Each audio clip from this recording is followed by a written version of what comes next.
Today, I'm going to explain the advantages of buying a building, the different types of loans that come with it, and the benefit of creating a dental office in your own building. I'll also be sharing my personal approach in purchasing real estate and becoming wealthy from real estate. But first, we need to answer, why should we even listen to this guy?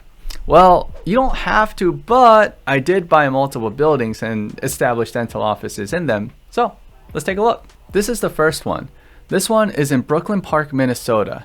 There's a huge sign and this picture doesn't do it justice. Pretty decent building, and that's about 22,000 square feet, and the dental office is just over 5,000 square feet. There's good traffic and it's on the main road. Very important. This next picture is our other dental office in our East St. Paul location.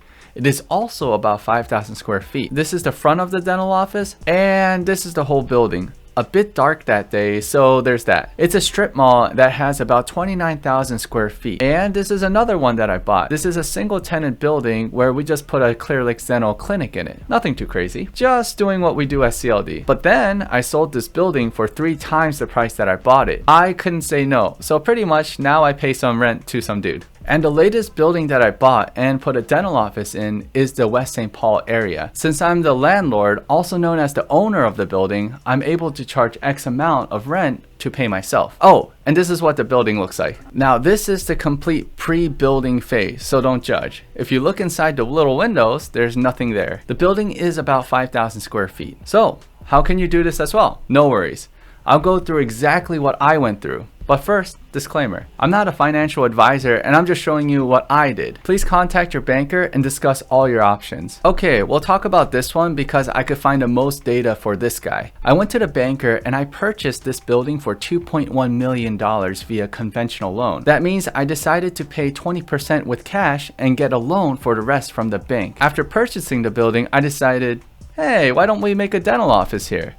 And so I did. The dental practice was through an SBA loan. I was qualified and was able to complete the process. So I attained 2 different types of loans. But okay, so let's address the elephant in the room. 20% of a $2.1 million building is $420,000. On top of that, I had to put a down payment of 10% for the SBA loan for my dental practice. So easily $500,000 or so for a down payment. Again, this is what I did, but I was established from the previous clinics that I bought, so I had some company funds. But what if we don't have those kind of funds yet? I've been there as well. Since dentists get dental practice loans so easily, I would start with a smaller dental project first. Buy a dental office or join one of our Clearlake Dental franchise locations. Then accumulate cash, which will take you about a year or so, and buy the building with your practice in it. And that is exactly what I did because I was dead poor, broke, or however they call it nowadays. Oh, and super pro tip.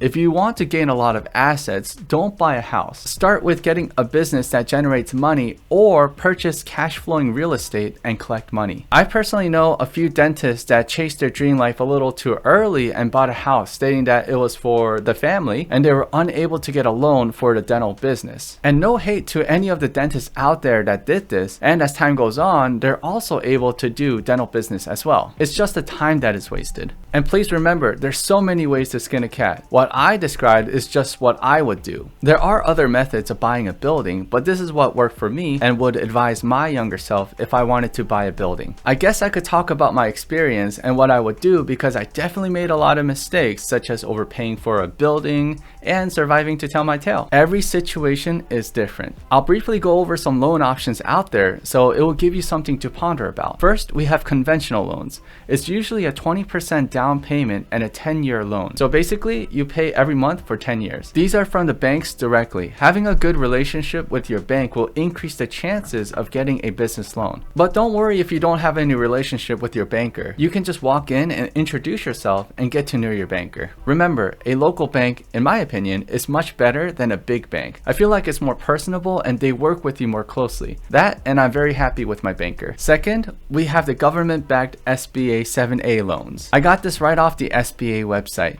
Feel free to go there and look this up. You can still go to your bank and they will work with you to get this kind of loan set up for you. This type of loan is typically when you buy or create your dental practice. I'd say this is the most common type of SBA loan. Again, Please do your research online and talk to your banker. Lastly, we have the SBA 504 loans. With this option, you can buy a building and buy your dental practice in it. For one of my practices, I was offered a 504 loan. I had the option to buy a building plus build a dental practice in there. Let's take a look. It's for the long term, fixed rate financing up to $5 million for major fixed assets. So pretty much it's a building and construction for your dental practice. So we just got the existing building down. However, the major downsides are that you can't use it for working capital, i.e. the money that you would pay your team members and you with in the beginning before getting some good cash flow or inventory, and that's important with a scratch start. But that's when we have to use our brain to get around it.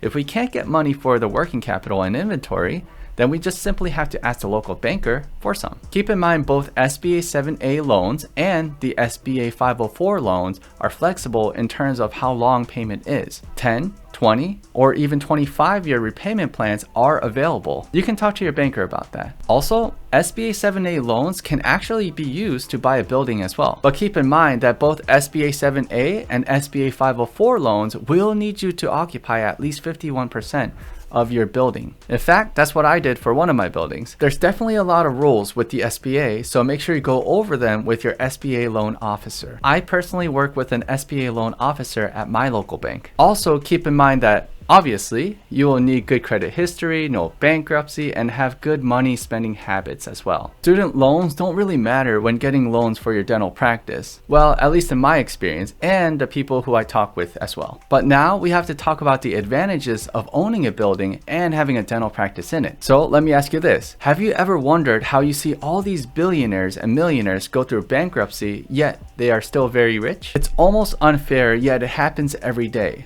Well, I'm going to share a little secret with you. This method is actually quite common for those who have multiple businesses, including myself. The idea is to create a separate business entity for the building and one for the dental practice. Why? Good question. Let's take a look at a hypothetical scenario. We'll use Sally the dentist. Here, you'll see Sally has created a building LLC, a practice LLC, and she has personal assets like a car and a house. Sally owns both separate LLCs and has her own personal assets. Let's assume Sally has one building in Building LLC and one dental practice in Practice LLC and a house and a car in her personal assets. If Practice LLC ever gets sued or goes out of business, it will only affect Sally's personal assets. This means that Sally still gets to keep her building as it is protected due to it being a separate entity. Yay! Good job, Sally.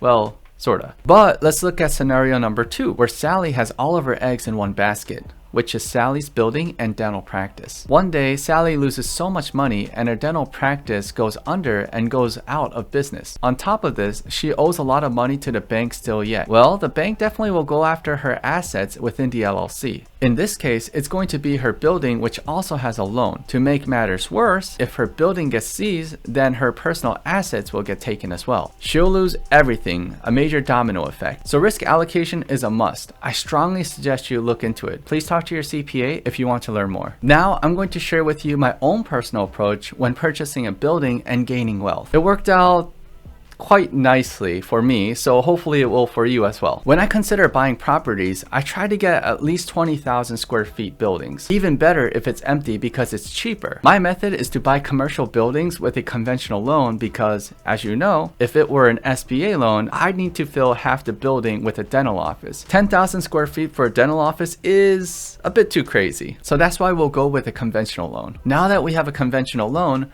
we can make our dental office 5,000 square feet. Yay!